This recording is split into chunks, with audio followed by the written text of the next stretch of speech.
And now, Jabroni Studios, in association with Big Herm Productions, is proud to present to you, recording from an undisclosed location in Oakdale, Connecticut, it's Chris Burns, it's Chris Lynch, this is Dysfunction Junction. Welcome back, everybody, to the Headbangers Ball. My name is Adam Curry, and tonight you get 3 hours of the hardest hitting heavy metal. Check out Lynch, man. He was right there. He was in the pocket, bro. Adam, your hair is so small. It's because I'm so old. It's on my. It's all on my beard now. Right? I wonder what Adam Curry would look like today. Oh God! No, I have. I don't want to know. I kind of do. I'm gonna do it. Because he had the hair. First of all, you'd have to show Adam Curry's hair from like 1989 when he made Joe Elliott cry. And then show him today, which is, wow, anybody in our age range. Hold on. All right. So we're going to share the screen. Okay. Yeah. And I'm going to share Adam Curry. Okay. In his current visage or all 1989? Of it. Okay. We're going to see it all. We have Adam Curry. Oh! Right, and then we have Adam on the right. That's Adam. Where's your hair? And then he looks like Matthew Modine. Yeah, like Matthew Modine with a bad plastic job and a shitty kind of Trump colored dye job on his hair. I don't know what's going on, but that is not our Adam Curry. Okay, Adam. What the fuck, man? Adam, you poor soul. What the fuck? Yeah, he looks like older, sloppier Matthew Modine. It's bad. It looks like Ellen DeGeneres. He looks older than, he's younger than Matthew Modine, and he looks older than Matthew Modine. I know. If it were Ellen, it would be the Twat Bangers Ball. It would be the Twat Bangers Ball. But yeah, so there you go, ladies and gentlemen. There's Adam Curry. Oh my Lord! Well, anyway, Muffin Muffins, baby. I can't even do the usual gimmick open because Adam Curry I'm gonna have nightmares now. I have to do the normal opening. Fuck yeah, something like that. Welcome to Dysfunction Junction, guys. Yeah. Yeah. Chris Burns. I got Hubcap Jones himself, my co-host. That's you, Burns. Christopher. It's you. Oh, look at that, Christopher L. Your manager. I manage the cash register, man. I want to see the manager. Now. There he is. And of course, Bruce Extraordinaire. I should have put on there. There you go. Big Herm, Michael P.S. Harmon. It's been a week. You could run promotions at that job. Like, guess what's in my beard? Get a free oil change. There you go. There you go. Hang around for about 4 or 5 hours. Put your name in the hat when I start talking about butt stuff, and you draw it. You get like wiper blades for free. Yo, we could just start keeping pens in there the way Manjo used to keep pens in his head at school. Oh yeah. I remember that. He'd put like. I don't have any props. I don't have any pens. We'll get you one of those alligator clip things like the girlies have. Yeah. Oh, chopsticks. Look at that. Oh yeah. I want to see if they stick. Oh yeah. Oh my God. That's great. I bet he can make a chicken leg hang there. I'm just saying. I wouldn't doubt it. I'm not going to test that. I'm not testing that theory. not on camera. Did everybody have a good week this week? It was pretty good. Not bad. Pretty good. Can't complain. You had a good week. You went to a concert. I went to a concert, and then I went to Vermont for a Sweet 16 party, and yeah, I've been everywhere. You've been motoring, Jones. Yes, sir. And I've been very nice. I've been everywhere. I started my new job yesterday. Day two. Yeah, I made it very through. Cool. Nice. I'm a official store well, not official, but I'm a store mangler. Nice. And what store will you mangle on the regular? I'm currently training in the Willimantic store, brushing up on my Spanish. But my home store will be Lisbon. Okay, and you already speak fluent redneck, so that shouldn't be a problem. Yeah, but I don't speak interbred. That's okay. You look like one of them, though. They'll just take to you. They'll just. Are you my Uncle Daddy? Yes, and would that be cash or charge? Hey, he speaks pretty good for one of us. He must be one of them book learning some bitches. Look, Maggie, he got all his teeth. If he decides to wear them. Look, he got all his teeth in the front row all together and shit. Whew. Yeah. He's got 3 teeth in the back. Right. Hey, just glad you're back amongst the working people. I know you're a wrench head. You like to work on the cars, and it's a decent place for you to be. So it sure does beat like fixing copy machines and shit like that. Look at you making copies. Yeah. Making copies. Yeah. I'm glad everybody had a good week, because if you like sports, this has been a shitty week. Outside of the fact that, first of all, thank you, John Beck, and thank you, Herm, for the SummerSlam in review Sunday night. I thought that was a great show. I mean, we did have a little flutter with John's mic from time to time, but I thought it was a great show. Yeah, absolutely. We didn't get too deep into the bullshit. We just kind of hit it, and it was a good show. It was nice and concise. None of us are experts. I mean, yes, John and I did a lot of writing in the 2000/2010s for WrestlingOnline.com, but this was just 3 guys sitting around talking about what they saw on television that on Saturday night. Myself, late Saturday, early Sunday, and we had a good time with it. And we're hoping to do another one sometime soon. Not sure when. That'll be discussed. Yeah. There was some nice fan fiction theory projecting on shit. Oh yeah, there's some great ideas and concepts. That was what I used to like to call, if I were Vince, here's what I would do. How would I run that show? And that's right. Pretty much it. But I already booked them all the way up to WrestleMania next year. So Vince, I'd like my paycheck, please. We pretty much covered that. We pretty much covered that all the way up till this weekend. So yeah, we did. But I'm not quite sure what's the biggest news story, but this one was easily my favorite. And this was Herm's idea, this story. So I kind of want to hear about it. Well, let's see. What was it? The game was yesterday, I believe. Yes, 2 days ago. 2 days ago. We had the on-field fight, bench clearer, between Anderson and Ramirez. Mm-hmm. I've seen the play. I've watched the play from 2 or 3 different angles, and I don't see what the fuck Ramirez's problem was. I see that during the course of play, Ramirez kind of went where they were going, and in order for Anderson to play good defense, play his position, he kind of had to step over him, like kind of like avoid getting like taken out by him, and replant his foot. And now he's out technically as soon as he hits the bag on that one. The issue Anderson paused, but in that moment, as the guy who just had the ball come to your bag, all right, you still, that doesn't mean the play is over. You have to know and look and make sure that we're good to hand it back to the pitcher. We've all played baseball, guys. We've all seen the slide, and we've all seen guys take each other out and all of that. We've been on both ends of that playing position, the player and the slider in that. I don't see what the issue was. I personally would have probably played it the exact same way.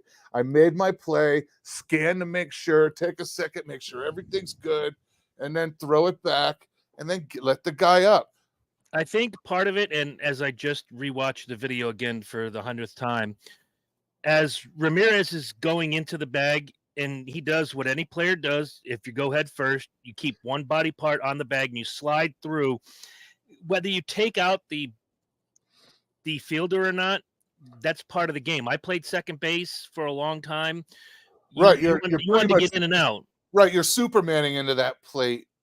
Correct. So when it looked like Anderson was trying to get around him, he does. He steps over Ramirez, but he doesn't step on him. He's not hampering him.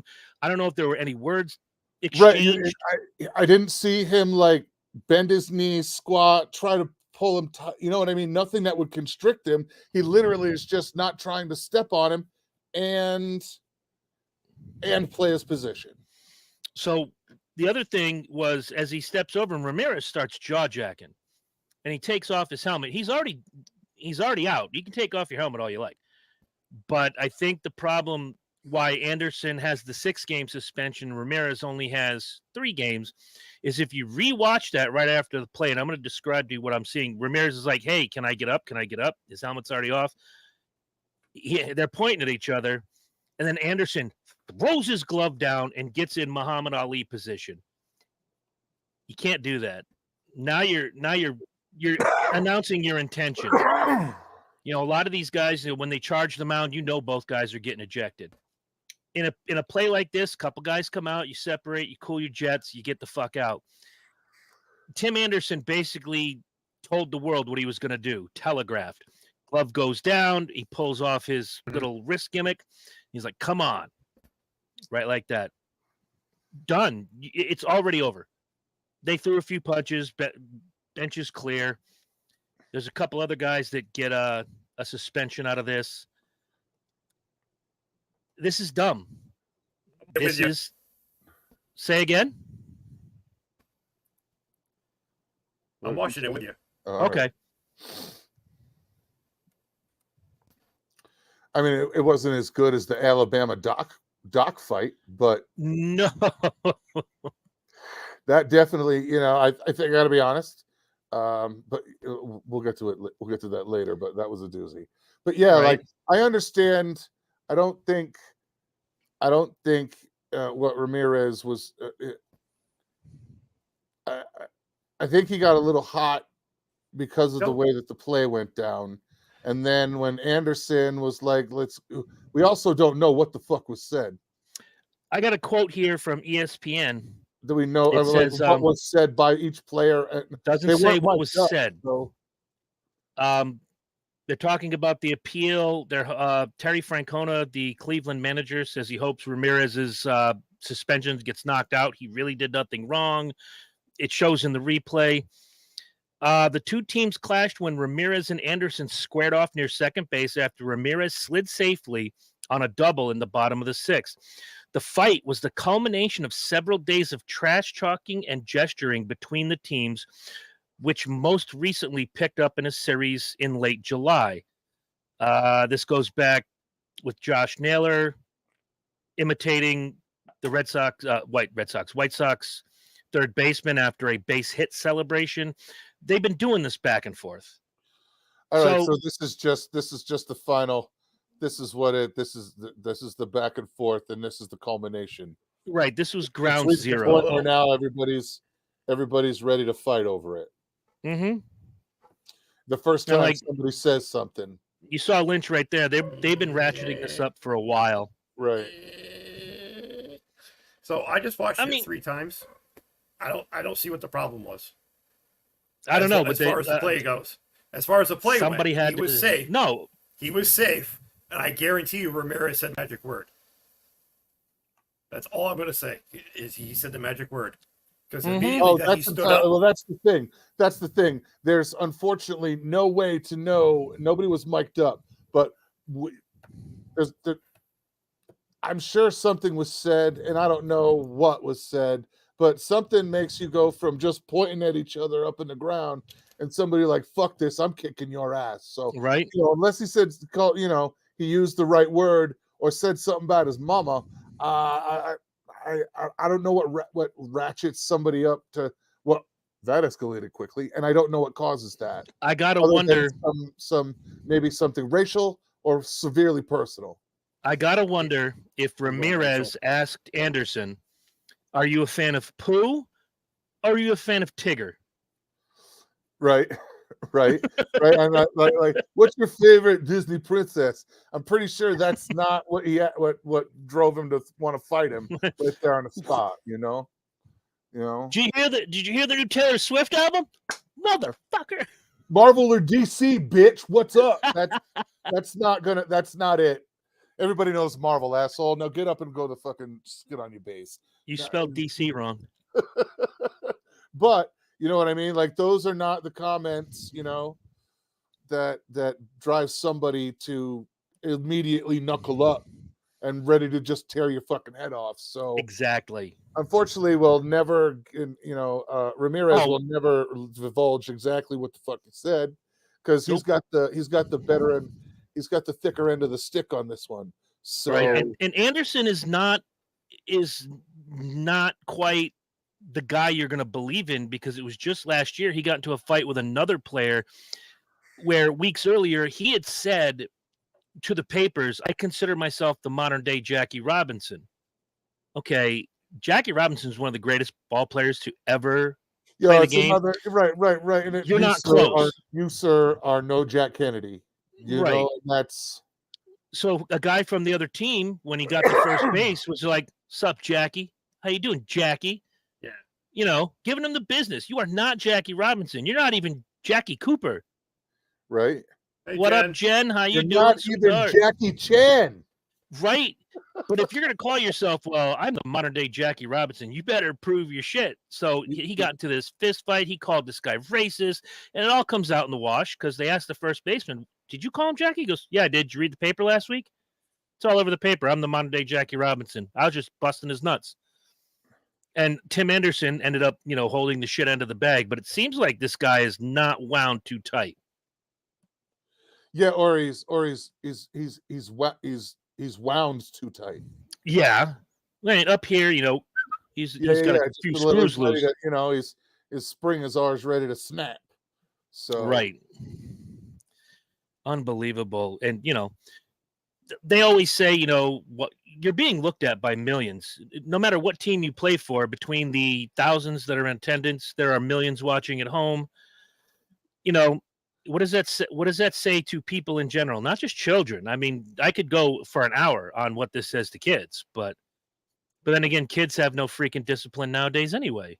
No, and I let my kids watch hockey, so that's not a big deal. There's nothing wrong with hockey. It's just Scandinavian guys hitting each other. That's what I'm saying. It's just a bunch of white guys beating the shit out of each other. It's a pretty good sport. It's and I love it.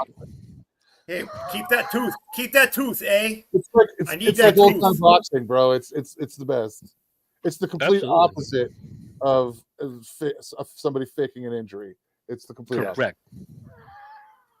I went to a fight and hockey game broke out. Damn straight. That's right. The rock on the ground, and next thing you know, for real. It is crazy. But I mean, I don't think there's much else. Let's say they need to let the benches clear out every once in a while.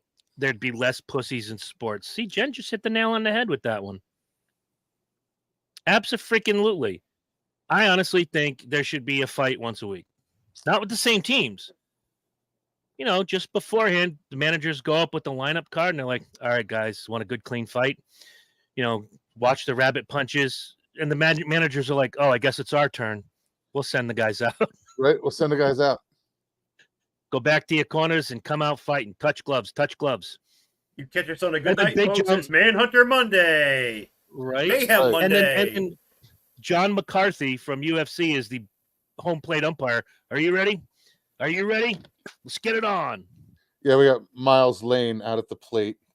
Oh, shit. Is he still alive? Judge Mills Lane. Mills Lane. The Google machine says he's not. See, he died just this past December. Oh, there you go. How did we miss that? I don't know. We would have done something with that. Yeah, we would. He was the best. Yeah. All right. Well, Mills Lane, we wish you were here to Celebrity Death Match. He was great. Mm-hmm. He had his own court show. Yeah. Oh, I like Jen's idea. It could be a lottery system. So, if your number gets called, the little phone in the dugout rings like Aaron Boone, Yankee dugout. Aaron, send somebody out to fight. Click, and you don't know who's on the other end. It could be. I say they do it like the Magic Seat contest. Yeah, right. It's just it's a random. They pull the ball player's name out of the thing like a bingo ball, right? Each player has their own ball, all right? And there's the ball. Right. So the player is today Jose Canseco. All right, and then they pull out of the next one and they roll it, and there's a big ass one with a number for every seat in the stadium. All right. Oh, you're saying you want the ball Yeah, player to fight a fan? Yeah. What the hell? No. And then I'm just saying, and that Dude, because I'm not going to a Yankee game and like, all right, today Aaron Judge is going to knock the shit out of section 301, row H, seat 1, and be like, no habla English. Yeah, but see, that's me. That's the difference. I'm standing there yelling, "Pick me, Barry." All right. All right. Who am I to argue? Pick me. So in the interest of going from America's pastime to America's embarrassment, isn't it glad that the American woke folk choke artists, especially the biggest one of them all, screwed the pooch and did not move on in the Women's World Cup tournament? Lynch, you're shaking your head. Got to hear it. So I heard an interview with her this morning on the ride into work. From your career, since you're ready to retire, from your career, what is the one moment that stands out? And what the fuck does this bitch go to? Oh, equal pay. Of course, absolutely. It's going to be equal pay. Of course. It's going to be equal pay. All right. You just blew it for your fucking team. It would have been the third year in a row going to the finals, 4 overall. So you just blew a streak of 3 years concurrently. You were smiling and laughing as you missed the fucking kick.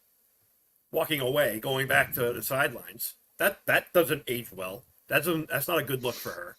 Well, it's because she thought they just tied. Yeah, she didn't realize it was about to go She's south. fucking dense. So for somebody to say that, somebody just stand there with the gall to say, "Oh, we're going to get paid equally next season." Bullshit.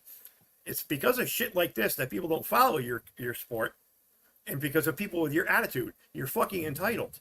As soon as you start bringing in the amount of numbers that the billions of dollars versus the hundreds of millions that men's soccer brings in, you don't have the fan base. They don't have the fan base. It's the same in any women's sport, which I think it's important that men don't compete in women's sports because the field is already narrow enough. But I just wanted to slap her across her. I mean, the women's sports not doing well is a condition of women. And I know that's not being sexist. I know somebody's going to accuse me in this opinion of being sexist. All right, but how many women have the women's sports are not boring. I don't know if you've watched the women play basketball. They're darn good. Bitches fucking go all game. All right, I'm not sexist at all. Those bitches. I'm just and I use that as a term of endearment. Those motherfuckers go all game. All right, and some of those guys, those women, they ball just as good as the men. The problem is that it's all right. You can hate basketball, but the problem is that how many women out there have professional men's sport? They've got an NFL, MLB, basketball. They have some sport that men run the world in, and how many of them have or support any women's team, regardless. All right, regardless of whether they like a sport or not. You don't have to like basketball. There are other women's sports. The problem is that women don't even support themselves, if for no other reason than to support themselves. Just choose a fucking team and support it just because it's women. Do you realize that, ladies, there's more of you than there are us? If you did that, you would blow by the NFL and all of the men's teams. Just you'd your have to own support each other. But women are too busy tearing each other down while talking on social media about we have to support our queens, support each other. You bitches tear each other down left and right. And that's why women's sports are in the fucking toilet. I remember working at the Sun, come up close about a week from game day for the WNBA. They're fucking giving tickets away. Mm-hmm. Or $5 tickets just to put asses in the seats on the televised games. They used to get very creative with the camera angles they use for the basketball games. Or they'd televised games. Or they'd only sit Right, because instead of setting out scattered, they'd only release tickets for free in certain sections so that the camera angle made it look like that was full. But if they panned 1 inch left or right, the place was fucking empty. Yeah, in the first couple years of the Connecticut Sun women's basketball team, they did legitimately sell the joint out.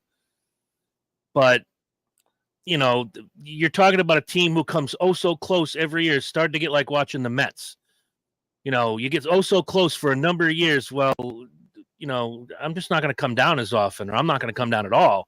Right. And as Lynch and Hearn both said, you get 2 for $5 tickets, or if you're an employee, buy one, get one free, or whatever the case. And they'd set you all on the opposite side of what's called the hard camera, which is the side-to-side camera for those of you not understanding how sports are shot.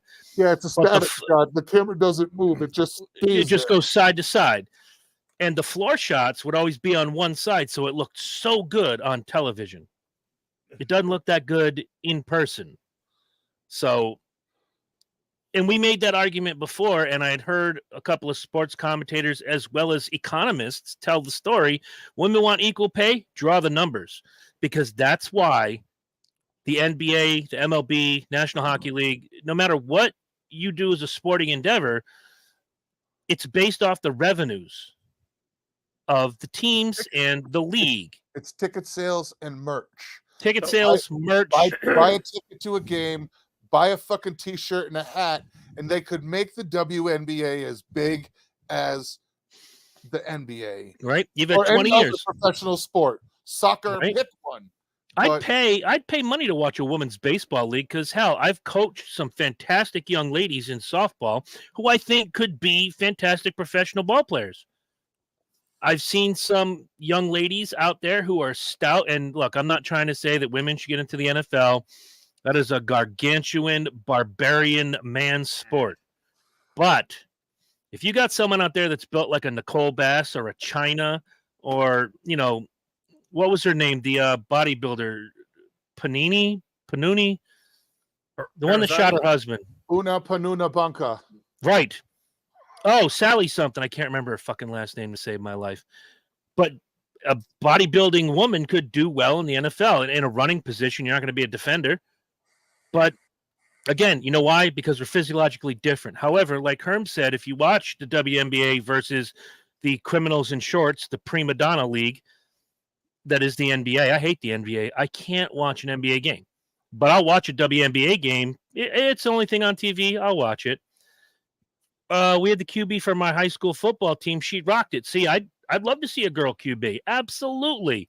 The only problem is who she's going to throw it. Who's she going to throw it to? It's like picking dinner on a date. Where do you want to go eat? I don't know. Who are you going to throw it to? I don't know. I'm just fucking with you, Jen. I know what you mean. I'm glad. But see, that's a step in the right direction. I'd love to see go ahead. Here's an interesting caveat. So they say federal law, a woman engineer can't make less than a man engineer. Mm-hmm. When is that going to get drawn into this whole mix? That it's federal law where you can't pay a man more than a woman for the same job. And it's not the same job. No, it's the same thing according to Megan Rapinoe. Well, she's an idiot. She's obviously not understanding the business of sport. Oh, and that's why you bring that federal law into it. Yeah, you know what? You're technically right, but you bring in how sports are run. Sport teams aren't self-funded. Sports teams aren't self-funded. They don't take federal money. They're not. That federal law isn't applicable to contracted employees that way. On a private. That's like private saying entity. That's like saying, I don't know, trying to apply that law to strippers, man. Come on. Or that you can't pay the guy flipping a burger at McDonald's anything less than the guy at the 5-star restaurant. But we're doing the same job. That's skilled labor. You're not. It's skilled versus unskilled. I'm not even bringing that. I'm not even bringing that into the thing with the soccer players. They're both skilled. They you know what I mean? The issue is that your business is let's see what Okay, let's break it down by percentages. Let's break it down by how much money the women's sport brings in annually and versus what their players are paid and what that percentage is. And then let's take a look at the men's sports and see how much money those franchises are raking the fuck in for, for what they're paying their players. And I'm pretty sure, given the size of the sales to the amount of what they're paying their labor, that you're going to find that the women are paid better percentage-wise than men. Oh yeah, it was broken down a couple months ago by an economist. You'd literally have to start doubling like half of the NFL or half of the men's soccer league to make that normal versus what they rake in overall and versus what they pay the players total. Yeah, if you break it down categorically and using those statistics, it meant the women do end up percentage-wise, right, making the more money. But it's all apples and oranges because since these sports teams aren't self-funded, they look to get revenue through their ticket sales, through merchandise, through all that other bullshit, through sponsorship, advertising, sponsorships and advertising. At the local level, even with these little farm teams around here, that's why you go to Dodge Stadium. It's one way. You go to the new Yard Goat Stadium. Holy shit! It's like walking. It's night and day. Two completely different experiences in the same kind of league. So that's a place that has a little bit more backing, and they have some actual other contributors. They have benefactors that contribute to the local establishment. Versus lady soccer, if you don't sell tickets and you don't sell hats, that's your budget. Your budget is based upon what the owner is willing to put for his portion and everything else. If you don't have that everything else, you're not gonna get paid. Hey, Justin. What up, Justin? It's the indie band theory. Yes, you just got rigged up with the Hailstorm tour or the Wasp tour. You're going to get your 20 minutes on a big stage in a big arena. You're going to get some exposure, and we're going to pay you a little more money than you're completely used to. But you're not hitting big dollars yet. Nope, no, not even that. You're still going to be riding in your little van, cramped with all your gear, eating mac and cheese from the blue box, scraping and clawing. But at the end of each show, just before the last song, I'm going to go, "Hey, man, thanks for listening. We're Big Herm and the Briskets, and we're going to be out at the merch table signing our CDs. You buy a copy, we're going to sign the CD. Woo!" And they have like one CD, one T-shirt, and like a little bandana that they're selling. And a keychain. And that's what they hawk. And the beauty of it is guys like me, guys like Lynch will go out there to go say, "Hey, man, that was a pretty good set. That third song that I really liked, is that on this CD? No, man, that's on our upcoming CD. Look for it." Okay, I'll take this one, though. All right. I'll take a shirt. What the hell? Yeah. All right, I'll take a shirt. So instead of the $50, fucking Wasp T-shirt, you get the $20 Big Herm and the Brisket shirt. You got everybody's autograph. You've made a connection, and you feel like that's your band. So when they do hit big, like a Hailstorm did, and I've met them a billion times before they got huge. CD with all of their autographs here somewhere, dude, from like one of their first shows. Same here. Same thing. That's the case. You get that. For 4 years before they broke, they were playing the Wolf Den, and every time I went, like, "Hey, good to meet you again. Hey, how are you? When did we meet last time? Oh, we had this conversation. Oh, you're the dude with the little girl, 2 years old, singing our songs." Yes, I am. Well, it was like telling people that I saw. It was like seeing Godsmack down at the L&G before they were fucking anything, before they were real. Bring up that fucking comment, because that's going to go in the merch. That's going to go in the swag shack. I'd buy a Big Herm and the Briskets T-shirt. Damn straight you would, girl.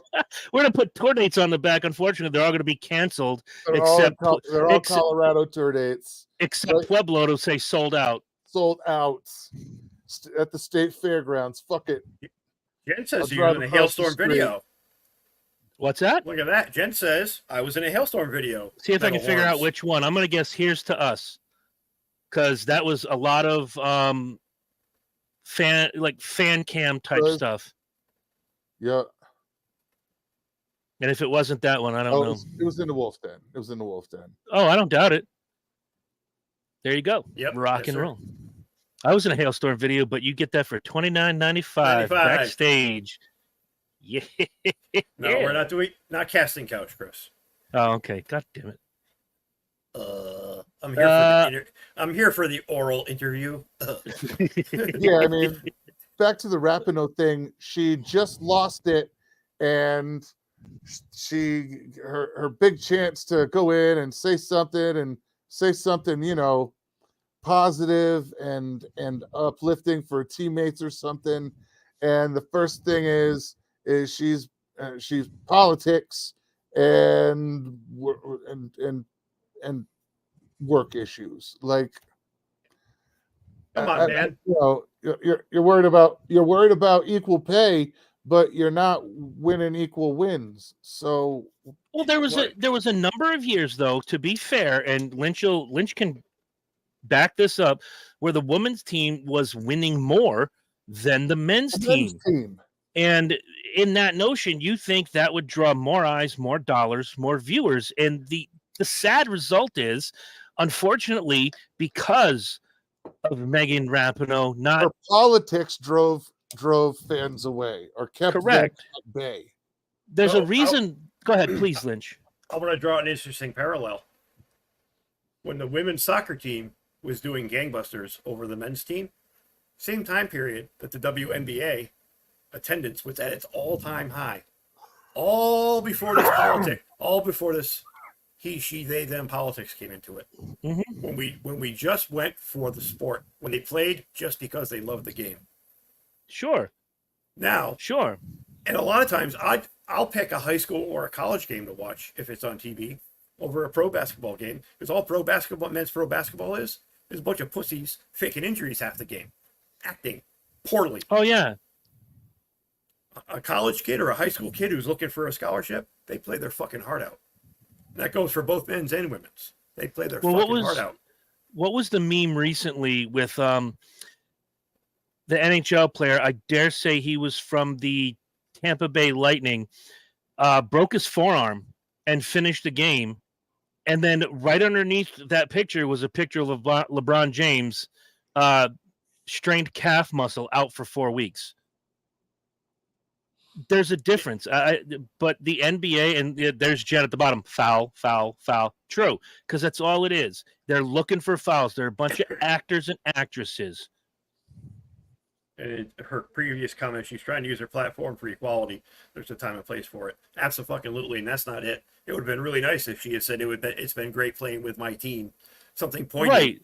Representing my country, showing girls out there that you can do whatever you want to do as long as you bust your ass and work hard for it. So what message does that send kids in high school or junior high and high school? It's all about the money.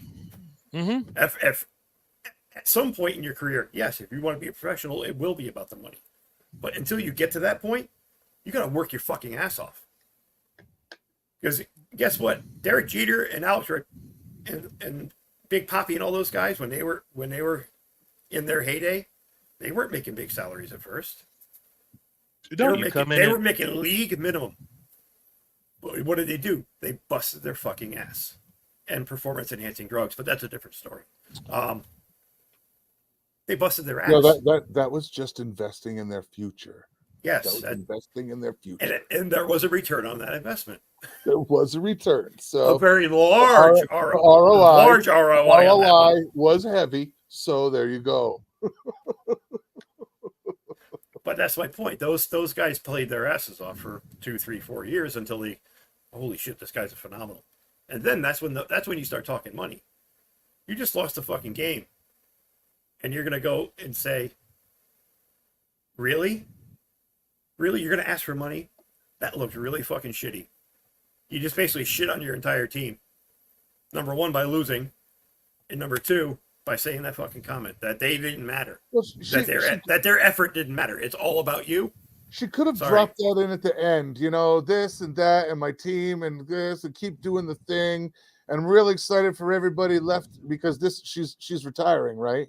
Like, so she's done. So I'm really excited for everybody in the sport with the change next year for the equal pay. She could have dropped it in and made it completely said and completely relevant, but not the first thing out of her mouth that seemed like the most important thing to say. Yeah. But she gets unlimited platform. She's part of protected class. There's just so much about her that I really don't like. Jen, I love Steve Nash because years ago he got elbowed in the eye, could barely see, but finished out the game. That's it. Again, that's the exception to the rule in the NBA. She could have congratulated the other team and wished them luck. No, because she's taken over this platform. You know, I look at Megan Rapinoe much like I look at Colin Kaepernick. There's a time and place for your thing. You want to make a documentary? Make a documentary. When you're on that field, when you have signed a contract, we're going to get into contracts in the next segment. Yes, we are. When you sign that contract and it has certain codicils in it, you have to stand by them. One of them, you stand up, you show respect. You know, when the anthem is playing, you know, be a somewhat decent role model when you're on the television. You know, what you do in your private life, yeah, it can affect the team, but, you know, all these guys are out there getting busted for one thing or another in the NFL, NBA, God knows where, and they're playing the next day. So your personal life is your personal life, professional life. Try not to let them blend into each other. Well, it's the same thing with actors as well. When they are at an award show, they want to turn it into a political statement and use it as their platform for their newest thing. You know what?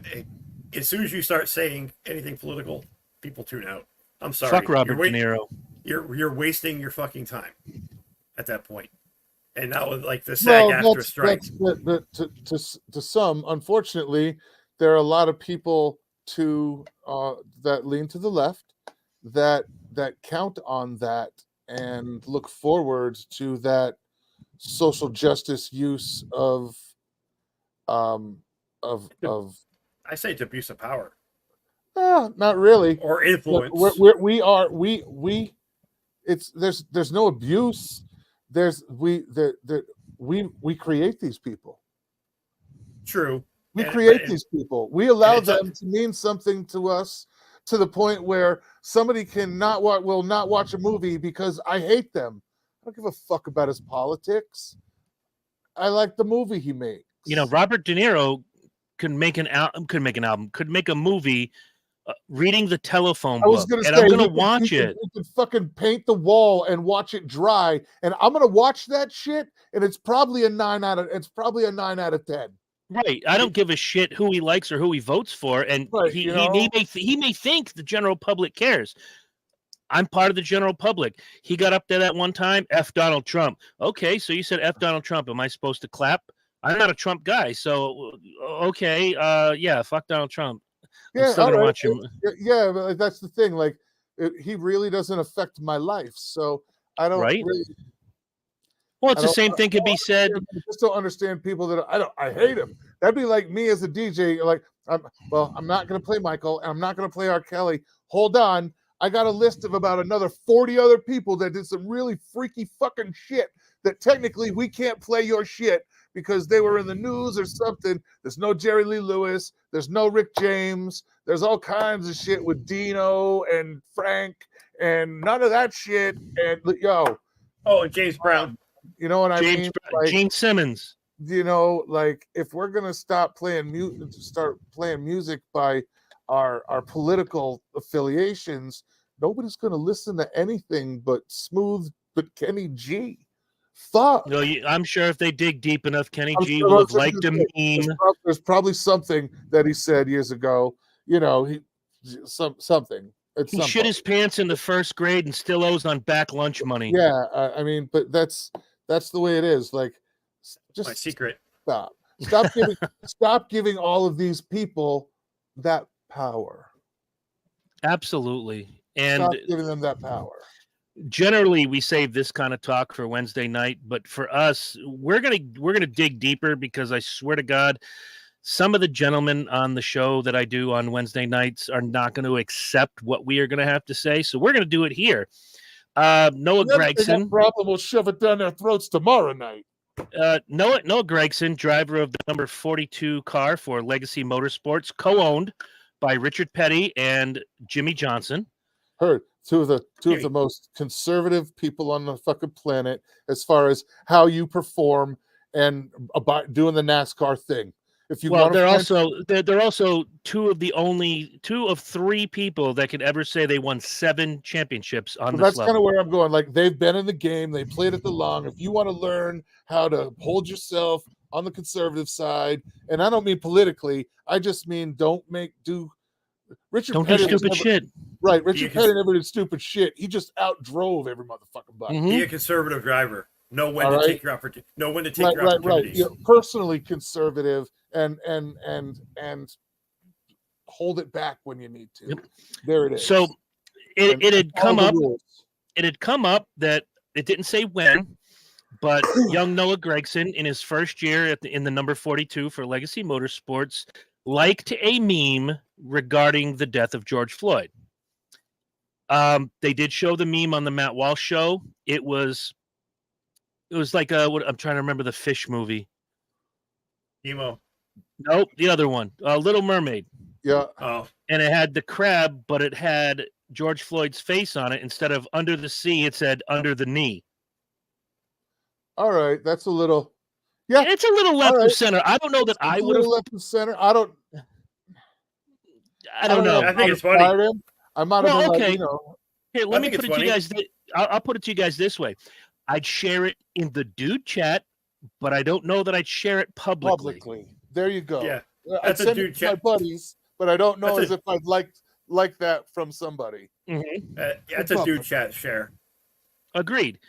So one of the things that people are losing their mind about, and I'm going to explain why this is different but same.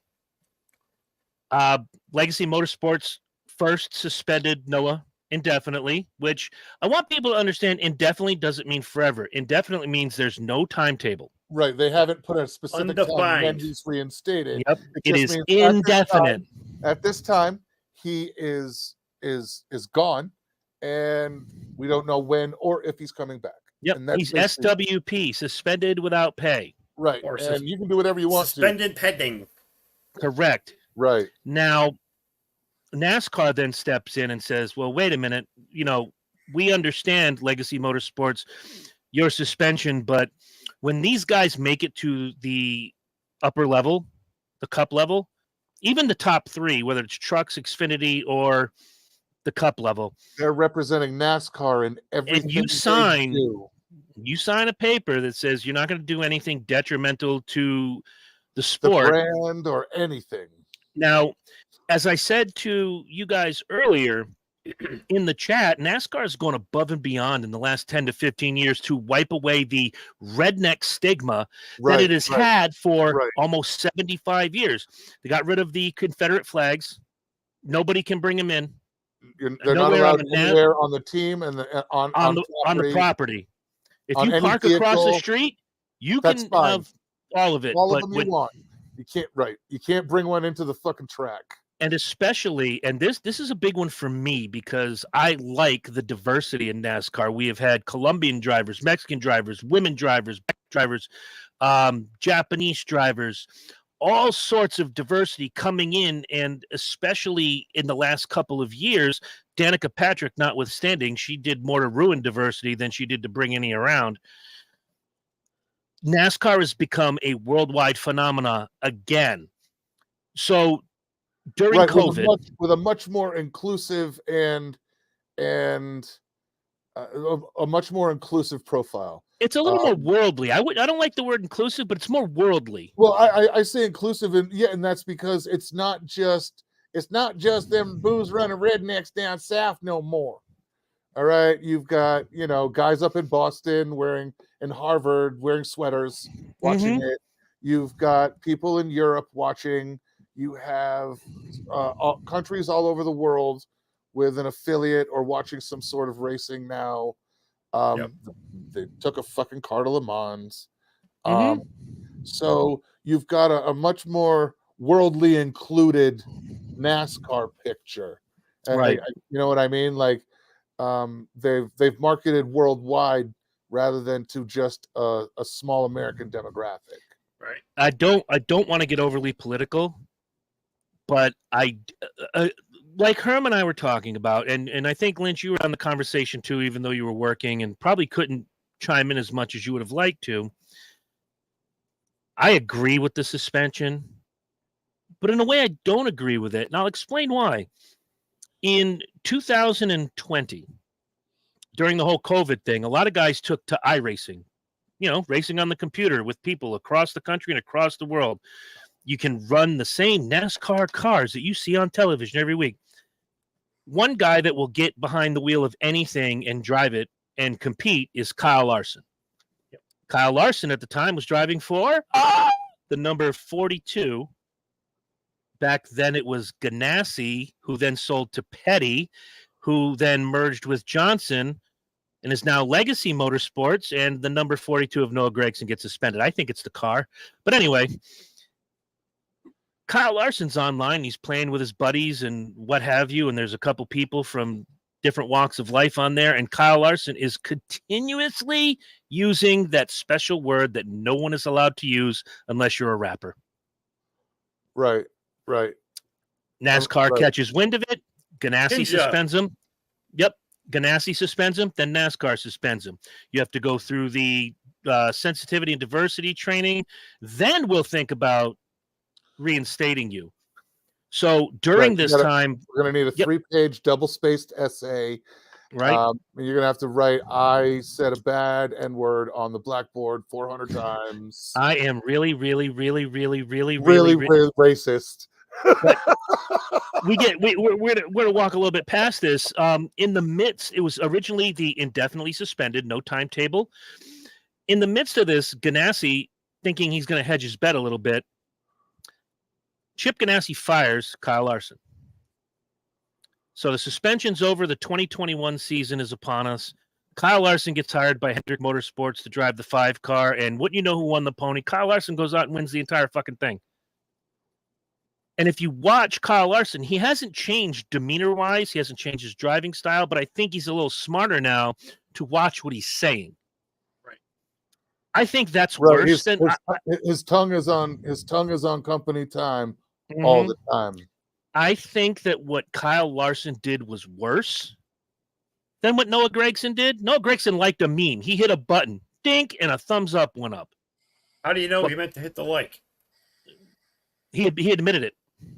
Okay, there you go. And to me, that's a huge step. Now, I'm not going to sit here and go, I stand with Noah Gragson. No, I want to compare the two incidences that have happened in recent years and show how one was worse than the other, but they both fall under the same umbrella of what we were just talking about with Megan Rapinoe. You may be Noah Gragson, but you are representing Legacy Motorsports, the number 42 team, and NASCAR as a whole. If you want to go out and say vote Trump or vote Biden or kiss my left nut or whatever, that's fine. But this is a situation where at the time, the country is still up in arms about the George Floyd thing. They dug 2 years deep for this and they found it. And to be honest, it's not the best look for this kid. I mean, he's got enough problems keeping the fucking car on the track and not eating the wall every week. I was going to say, not wrecking the shit out of it every week. Herm, you've been doing this with us on Speedway for a couple months. How often have I said, great run by Noah Gragson? It's never been said. And he's usually on the bottom of the list, right from the start. And right above BJ McLeod. They don't even, they don't even list him. Usually in most races, at some point, they don't even list him down by laps. It just says out. He's down by days. It just says out. It doesn't even, they're not even enough. They don't even quantify what the fuck it is. It's just his name and it's blank. It's bad. But yeah, He's out there driving a little power. Yo, maybe power while wheels he's car. on break, he could go to like the Rusty Wallace School of Racing and learn something. I don't know. We can get Joe Bowen out of the comment section. He works for the Rusty Wallace Racing Experience. Maybe Joe can get him out there. Teach him some tricks to keep that shit on the track, bro. I'm gonna take it to the most outsider of outsiders when it comes to NASCAR, whose favorite driver is, was, and always will be Mark Martin. You're outside looking in, Lynch. Herm is a little bit more inside now. He pays attention. I has to. I peek my head in it, like I peek my head in the bar from time to time. You know, like he doesn't. Yeah, Herm I doesn't necessarily. I know some of the guys in there, but I don't know everybody by name. Herm doesn't necessarily. He doesn't know the ins and the outs. Me, I'm just hovering around the cow's ass. Herm's got his head about a quarter of the way in. I'm up to the elbow. Up to the elbow. I'm in there searching out the T-bone. So you're on the outside. You're the outsider looking in. I'm kind of asking you. You've seen the story. You've read the different things. Where does the outsider looking in see this story? I see them both. They're both bad. Okay, but I do agree with you that the excessive use of the ninja word was much worse because people actually heard it. It happened like right in the moment. People were hearing that right in the moment. So that's bad. You can't take those words back. But similarly, liking a meme, all it takes is one guy to screenshot it. It lasts forever. That shit will follow you forever. And him coming out to admit it, that was mighty big of him, I will say. Like you said, that's a step in the right direction. I don't know if he has apologized, but maybe he should. Yeah, he has. I'll see if I can find the statement real quick. I'm sure. I already know tomorrow night they're not woke, but they're the youngins of the group. They'll find a million reasons why Noah Gragson should be drawn and quartered in the middle of town. See, I think the suspension fits the crime. It's not like they've barred him from NASCAR for life. He's not Jeremy Mayfield selling meth. Right. They were just and he didn't murder anybody. He didn't murder somebody. My man, we ain't letting you play with us for a while. Okay? Before NASCAR officially suspended him, Gragson issued an apology for his lack of attention and actions on social media and said, "I try to treat everyone equally no matter who they are. I simply messed up. It's that plain and simple." Yeah, I mean, I'll buy that. Take him at his word. Move on. Yeah.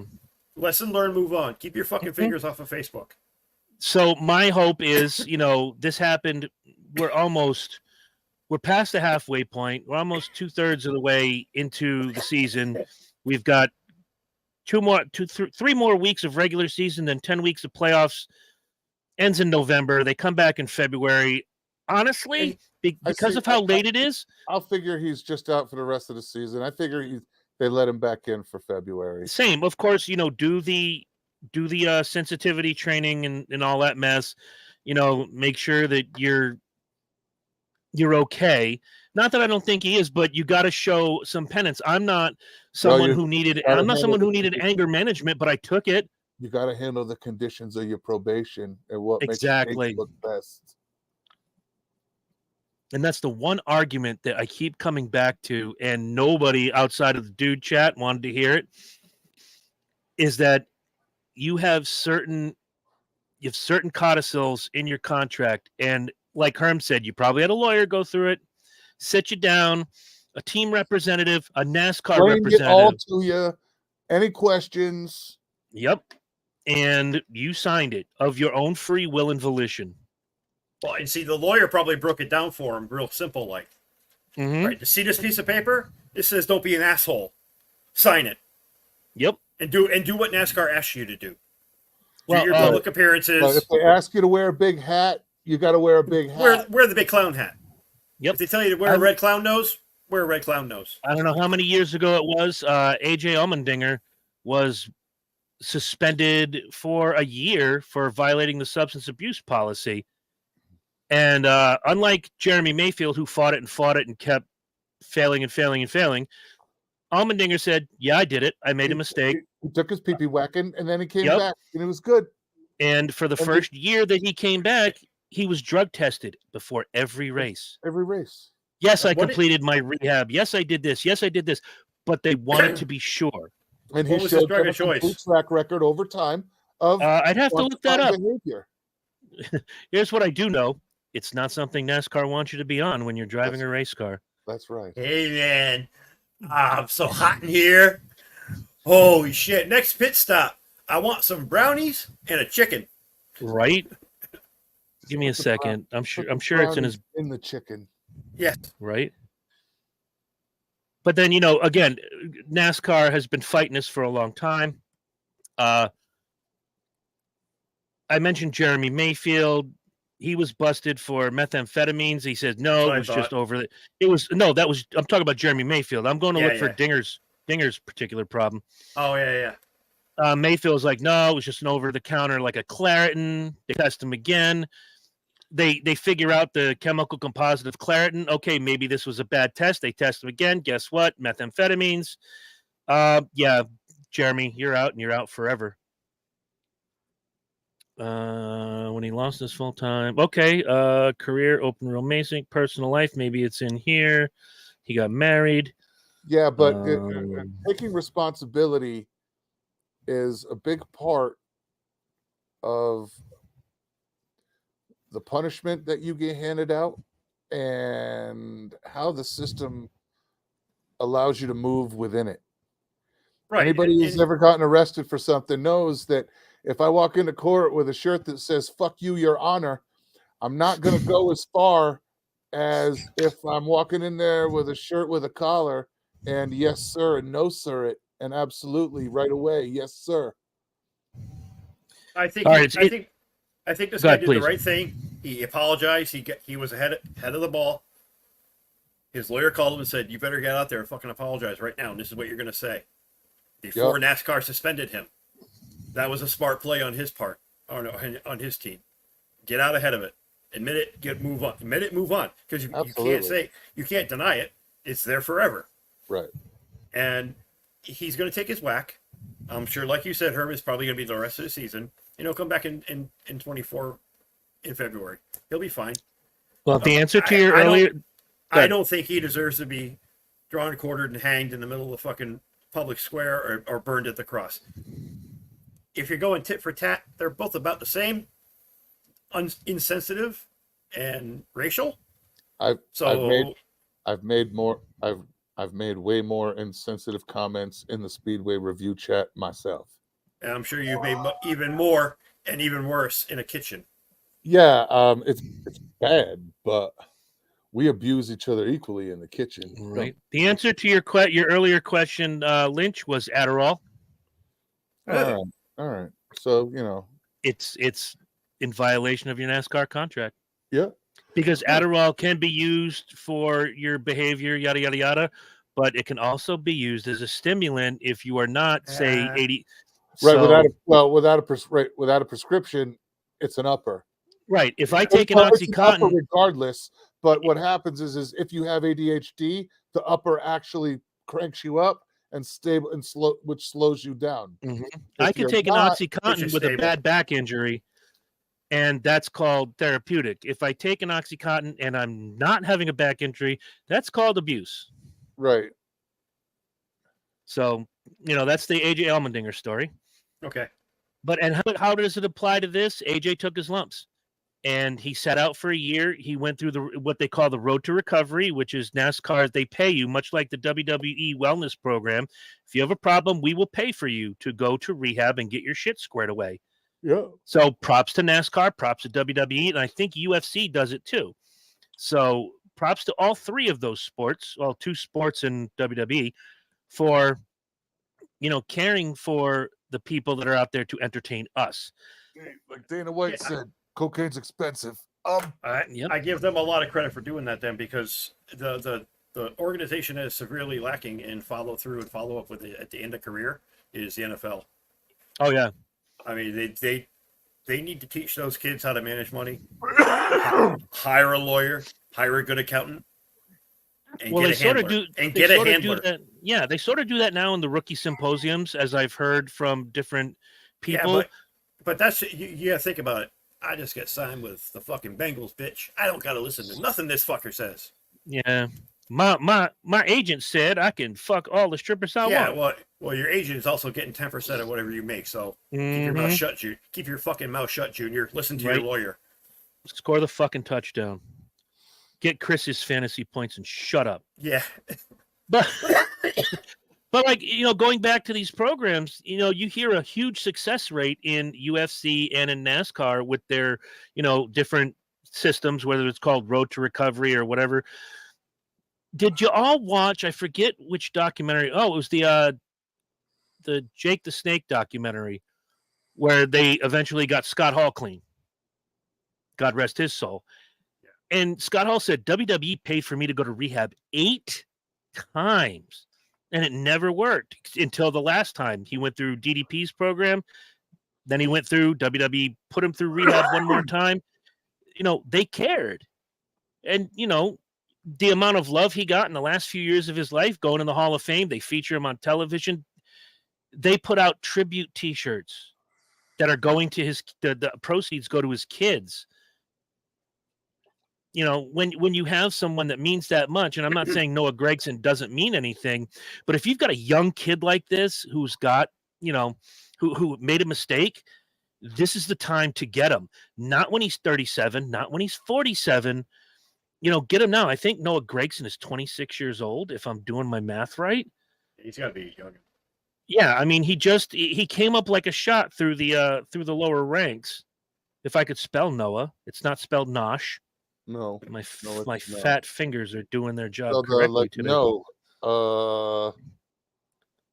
Yeah, that's it. Noah Gragson is No. 25 years old. So, I mean, he's got some accolades. He's only the second guy ever in history to win 4 consecutive races on the Xfinity Series. He was the most popular driver in the Xfinity Series 2022. He was the 2018 Truck Series most popular driver. Former K&N Pro Series West champion. I mean, this guy's got the sauce. Now you just got to keep the sauce from bubbling over. Well, see, he learned his lesson early in his career, and like you said, get them while they're young, because this will just correct the course for the rest of his career. And the same went for Kyle Larson and AJ Allmendinger. I mean, Kyle Larson, by God, let me tell you how old he is. Kyle Larson's 31. So when this happened, he was still in his late 20s. Yeah. So yeah, get them while they're young. They can still have an impression put on them. I know a lot of 26-year-olds that think they know everything, and I know some 60 years old who try to learn something new every day. So it all depends on their attitude. And if you are privileged first, talented certainly goes hand in hand with that. If you're talented enough and privileged enough to run in the highest level of motorsports in America, if you make a mistake, you better bust your ass and clean your shit up. Yeah, that's how I feel about it. I mean, I think he did the right thing, but like I said, cutting it off at the pass. He admitted it. Move along. Next story. Because this will be a little blip on his career, on his radar career. Sure, it seems like a giant, major fucking catastrophe right now, but that's because they're doing damage control. It's not really damage control at this point. The damage is done. Like, the damage has happened. You can't control that now. Now it's a matter of sucking it up. You had to stand in front of the man. You got your shit. You had your shit dealt to you. Now you do it 10 toes down. You shut the fuck up. You keep quiet. And every month or however often you're allowed to ask, you ask, and you do it your shit, and you go to your classes, and you basically treat it like a fucking parolee, bro. And then they let you out, and you can do whatever you want to do again, and never ever make that same fucking mistake, dude. Mm-hmm. Yeah, I'm sure. Yeah. Go ahead. I'm sorry, Lynch. You don't want to piss off your parole officer, especially after all that time they've invested in you. Right. Then they look stupid, and you're fucked. I'm sure all of our fathers and all of our grandfathers at one point or another looked at us and said, at some point in your life, you're going to have to learn to like the taste of shit and eat it. And in some Often. cases, you're going to be fed plates and plates and Yeah, and plates. sometimes you're not just going to have to eat it. You're going to have to look at somebody that handed you the sandwich And you smile. Thank you. smile and Yep. tell them it's really good. Right now, Noah Gragson is being fed a shit. It's what he does with it from here that I think is going to cement his legacy. I made a joke. I think it was in the Speedway chat, which Lynch is not a part of, but I'm going to reiterate when the news of him being fired was put out there. I'm like, they fired him for liking a meme. They should like him because the 42 car spends more time on the wrecker than the driver 42 does. He wrecks the 42 car every fucking week. But It must be the car because I'm not spoiling anything for you, Lynch. I'm sorry, not Lynch, Herm. When you go back and watch that race before tomorrow, the 42 blew it in that race too. oh, I'm sure. But if your car spends more time on the wrecker than the wrecker driver does, you need to figure your shit out. Kid was great in the lower end. Maybe he should go back to the lower end. AJ Allmendinger did the same thing. Now he's a playoff guy. You know, a lot of guys went back, said, okay, maybe I don't. Ryan Preece, another one. I don't have the sauce. Yep. I'm going to go back. I'm going to recharge my batteries. I'm going to come back up. I'm going to work on some shit and then I'll come back. Look at Major League Baseball players that have gone to the farm teams after an injury or just a bad season, and they come back strong. They come back strong. They may not be with their home team again, but they finish out their career that way. This might not be the best example, but Domingo Herman from the Yankees. Yeah. Up and down. 1 year just said, leave me down here. I gotta get my shit together. He threw a perfect game earlier this year. And now he's out getting treatment for alcoholism. Yeah. When it rains, it pours on some guys. But to use, Domingo Herman as an example, my playing's not up to snuff. Do not call me up. Leave me down here. Let me fix my stuff. Look at me next year. And when guys like Preece, you know who's doing that now? Herm's second favorite driver of all time, Cold Custard. Yep. Cold Custard wasn't cutting it. Talked to Tony Stewart and Gene Haas and said, dude, no, send me back. You brought me up. I didn't perform. Send me back. Give me a year or two. Then call me back up. Because in the next year or two, this coming November, Harvick's gone. The 4 is already filled. Next year, Almirola's gone. The 10 is going to need a driver. There's plenty of room for Cole Custer. Yeah. Plenty of room. But he wants to make sure he's at his best. Who's taking the number 4 car? Josh Berry. Never heard of him.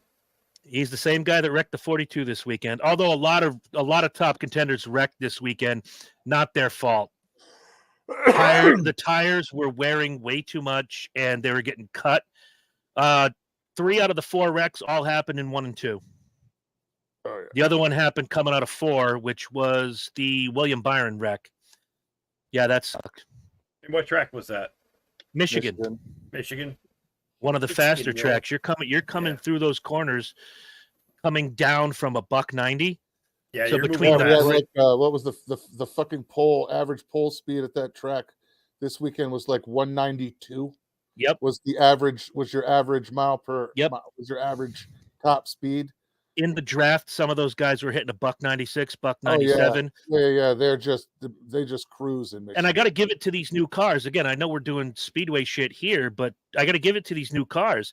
The older car, you could hit 200, but these cars are designed for more downforce, so it'll stay on the track. It'll grip better, less accident, less solo accidents. Yeah. But again, if the tire's not holding up like it did this weekend, you have 3 top contenders wreck out. And, of course, the 42. Right. The downforce on the car relies on the tires. And when the tires go out, it basically, they just turn to grease. Yeah. Downforce and grip. If you have one without the other, shit happens. You're driving on baloney skins. Correct. But back to the sports and the Noah Gragson. He didn't do anything that probably a billion other people haven't done. No, the unfortunate part is he's in the public eye. He's just under a fucking microscope, and that's really the fucking problem. He's just under a microscope. Well, there's something that I wanted to ask you guys. If you think, would there be a double standard if this were, say, Bubba Wallace doing something like that in reverse? Probably not. You think he'd get pee slapped? I hate to say it, but I don't. I Okay. don't think so. I don't think so, and the only reason being that I don't think NASCAR would want to raise the dander on Team Woke. Well, and that And that would do it for no pardon. other reason than you'd have social justice warriors of all colors and creeds and sexes and genders being mad because somebody was being oppressed. You know what I mean? Like all the hippie white kids in college would be mad over something that they don't even have skin in the game on. But I don't think you can do that. Well, and I th- that's what Like, fascinates me about. That's what it's the white fascinates kid me and the about black that. kid that each steal a candy bar from the gas station. And they asked the black kid, "Did you steal something?" He says, "Why'd you ask that? Because I'm black." And they're like, "No, no, no. What, you got a problem with black people?" And no, you can go. Meanwhile, that motherfucker walks out with a candy bar. Meanwhile, they call the police on the fucking white kid because there's no lashback by the woke people that they were trying to be uncivil to a black person. And that's let me what tell I you, run into. Go ahead, Lynch. let me tell you a little story. This is right after I met Megan. It was And her 1942. No, it was 1997. Picture it, Sicily. 97 into 98. Megan and I had only been together for a few months. I had a brand new Chevy S10. And her truck was not running right. And she wanted to go see her dad. But I had to work. Take the car. The car was only about a month old. The truck. It was only about a month old.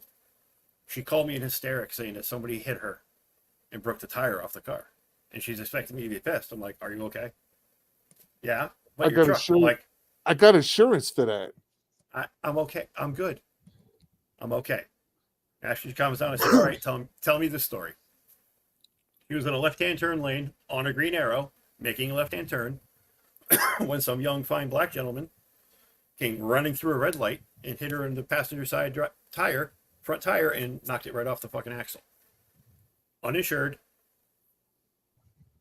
suspended license, Oh, Jesus. running a red light, speeding. Nothing. He got nothing. Not a ticket, not a warning, nothing. And when Megan questioned it, he said, "Oh, you don't want to write a black kid a ticket in this neighborhood." Damn. This is in 1998. This is in Pennsylvania, right on the outskirts of Philly. So here we are. Here we are 28 years ago. We're still there. We're still there. Mm-hmm. But now, the reason this is so prevalent is because, I say it every time, fast food info.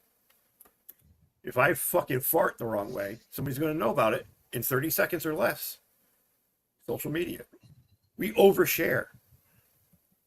We post too much stuff about our personal lives. And that's when these celebrities and athletes get themselves in fucking trouble.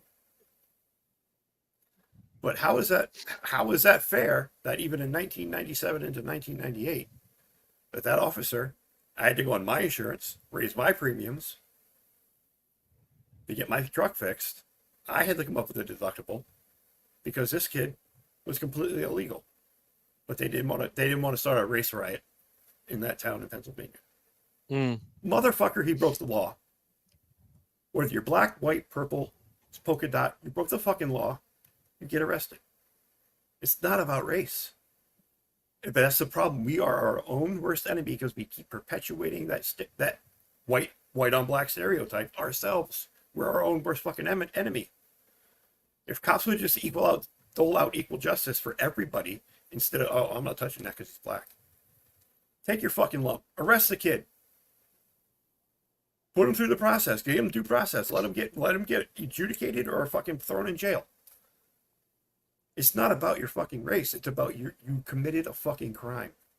Pay for your crime. And tying into what this kid did, pay your dues, move along. I only tell this story almost 30 years later because it's a very interesting parallel to 2023. We can't do what we know is right or say what we know is right because we're going to face backlash from a certain class of people. The outrage mob. If that isn't fascism in its highest form, I don't fucking know what is. Well, I have to self-censor myself in fear of persecution for my ideas and thoughts. Fascism started with political correctness. And I think that's where Lynch is going.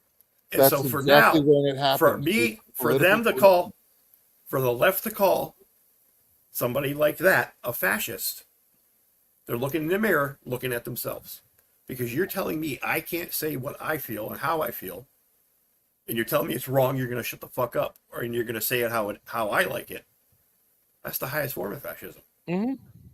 You're oppressing me. My freedom of thought, my freedom of speech. Yeah, I'm not allowed to refer to them as the homeless. Yeah, they're the unhoused. They're the unhoused. Yeah. So they don't have a home, right? Right. They're homeless. They're homeless. You know, like if I didn't have a car, I'm carless right now. Same thing. Homeless, carless, you know. Much like our woke folk friends, they don't have an original thought in their head. They are thoughtless. Thoughtless. But it just drives me nuts because people. The bottom line is, it doesn't affect any one of us personally until you hit a situation like that. Until it doesn't affect us until it affects us. Until it affects us, right? It's like the not in my backyard syndrome. Oh, that'd be great if they put a race. It'd be great if they put a racetrack in Connecticut. Oh, I don't want to hear. I don't want to hear. I don't want to hear. Or people who move in next to an airport and complain about the noise.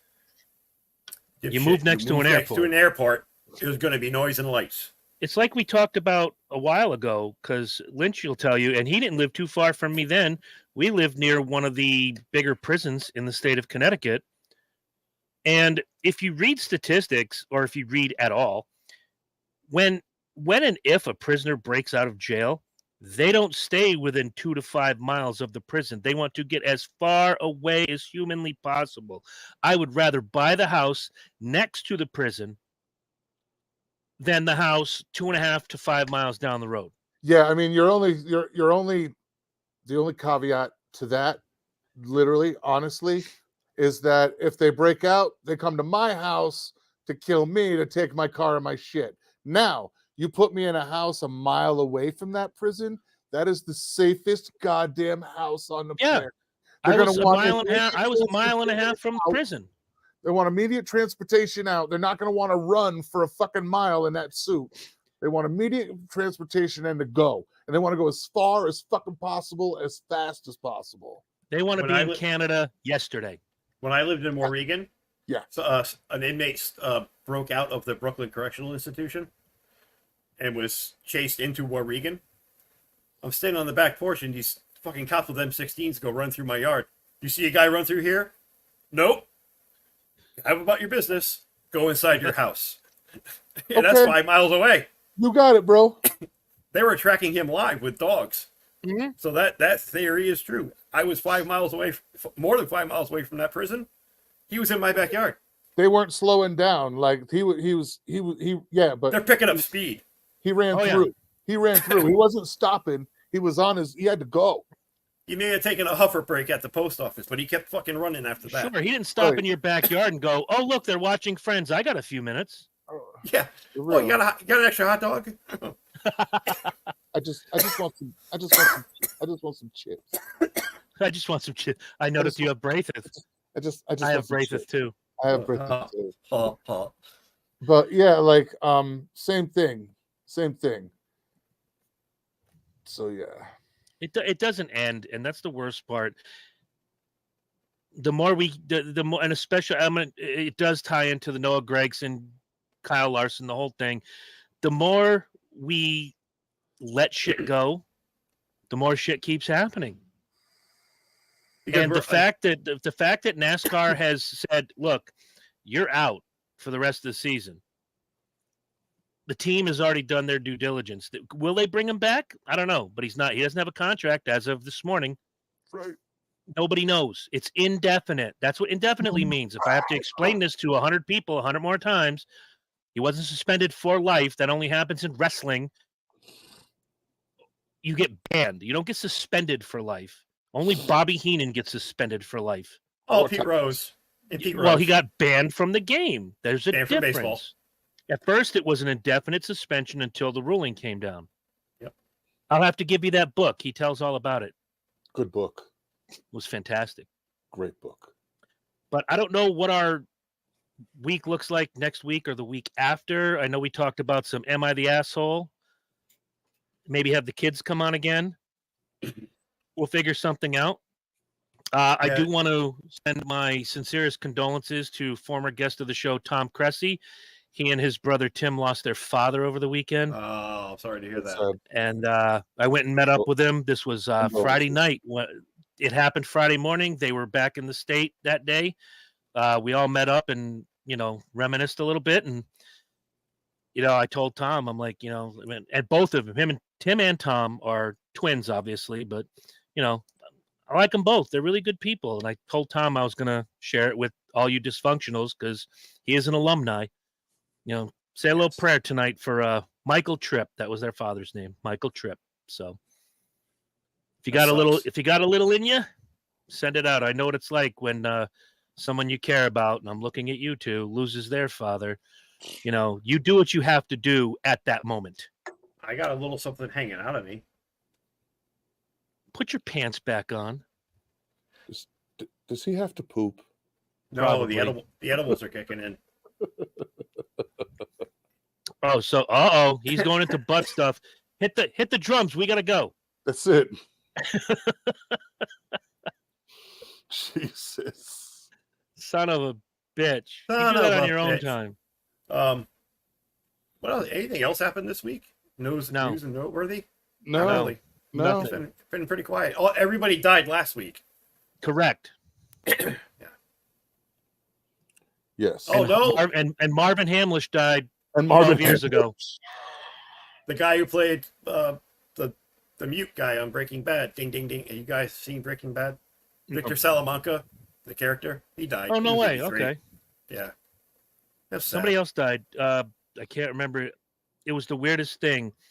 I was watching one of Lynch's least favorite movies, Hannibal, which I love. I don't know why you hate it. We'll have to do a movie episode soon. But do you remember the scent person? Movies we absolutely fucking hate. Oh, I could You do know a what? whole thing. I don't like her as Clarice. That's why I don't. I don't either, but the story is strong. The story is good. I will give it that. It's just her acting in that is piss poor. I'm sorry. I love her. I love her. I love her. It's the same guy. Okay, so not only did he play the scentologist in Hannibal, this was the guy in Scarface who, when they go to Sosa's mansion, sells out what's his nuts there? Oh Christ. The one F. Murray Abraham's character. Yeah. Yes. Omar. Omar. Was it Omar? Yeah. Yes. And he sells him out. And he pushes him off the helicopter and hangs him. Mark Margolis was his name. Oh, he was a great actor, man. He's in everything. Yep. Yeah, that's the guy. That's the guy, Mark Margolis. I'll throw down a couple of everything. Scarface, Yeah, Breaking he's Bad, all Better kinds of Call shit. Better Call Saul. He played an old Italian guy in so many movies. Yeah, I couldn't remember his name. Mark Margolis. A guy from Brooklyn or somewhere, in Chicago. All that shit. I'll run a couple Or of a these crooked off. cop. Yeah. Yep. Yeah. Scarface, Breaking Bad, Better Call Saul, Ace Ventura, Pet Detective, Yep. My Big Fat Greek Wedding, Yep. End of Days, The Wrestler, Delta Force 2, Black Swan, Hannibal. Let's see, Glory. I'm just trying to name ones that the masses would know. He had a recurring character in Star Trek: The Next Generation. Absolute Power, Jacob the Liar, which was a great fucking movie. That's a good. He was in Daredevil, Gone Baby Gone, Mickey Blue Eyes. Yep, see the Italian character. Descending Angel, The Pallbearer, so many movies. And according to this, he had a recurring character on the TV series The Equalizer. So Mark Margolis was everywhere. Yep. So, have you guys ever watched the show Suits? Once. Once or twice, yeah. I'm into it. I like the guy who plays the lead character. He's a good actor. He should be in more shit. Is that Rick Hoffman, the bald guy? No, he's not the lead character. He's one of the co-leads. He's really funny. He plays a dejected schmuck really well. He No, did that in The Gabriel- Condemned too. Yeah, Gabriel Macht is the lead actor in that show. He was in a bad superhero movie called The Spirit. It was shot the same way as Sin City was, kind of cartoony looking, noir-ish. He's Gotcha. really good. He's just not in a lot of stuff. It is a great show, Jen. Rick Hoffman is like he's the second reason to watch it. Okay. The first reason is the reason the girl who plays the lead character secretary. I love her. She's a redhead. I got a thing for redheads. Sorry. The redhead would be Sarah Rafferty. She plays Donna. Yes. Hello, Donna. Sarah. How are you? Yeah. She's Baby. our age, and she looks goddamn good. She could be whatever she wants to be. I don't care. Jen, if you had to leave for a little bit because your battery died, you go catch up with the rest of the show later on the YouTubes. And if you can see the crawler underneath, if you have show ideas, I don't know why the www is there. Michael fixed that in post. JunctionDysfunctionShow@gmail.com. Send critiques, send show ideas, send nudes. Unless you're Big Al, then don't send anything. Send us ideas. What do you want to hear us talk about? Today's past secret word is nipple. Nope, I'm not going to No, do please don't. Please don't. Please don't. Please. it. On that note, we wish you a fantastic week. There Have we a go. great time. Oh, he Look at fixed that. it. Look at that. Look at that. Beautiful. On the fly, people. On the fly. And not Producer this extraordinaire. Tuesday, but the Tuesday after will be my 1,000% full report on the Ghost Show. Oh, all right. That's right. All right. Saturday, August 19th. I am looking forward to it. It's It's all about the areola. areola. Oh my god. You read it same as the time I did. All right. Just tell me when to stop. Stop. About that big? Man, Mini I don't care pancake. if they're the size of a quarter or a pancake. I don't care. Just keep Nah, that tender I'm pink ready. flesh coming at me. I don't really give a shit. Nope. A titty's a titty. Not in the least. Titty's a titty. A titty's a titty. Chris- Unless they're grandma Chris titties. Chris wakes up with a fucking Grandmaster heifer in his I mean, mouth. there's nothing wrong with a girl who's got like nipples you could dial a phone with, but Boop, boop, boop, it's boop. Oh my god. Having said that, you guys have a good week. We'll see you next time. Our face yeah. shield.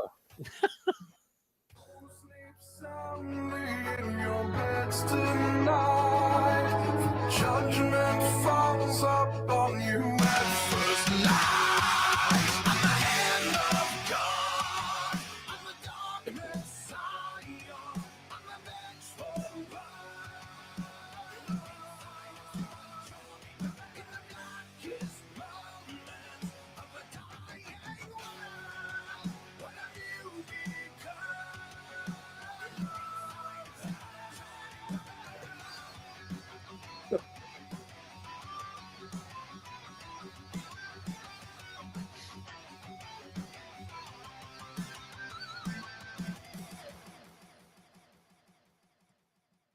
Are my nuts supposed to chafe? Sometimes they hang.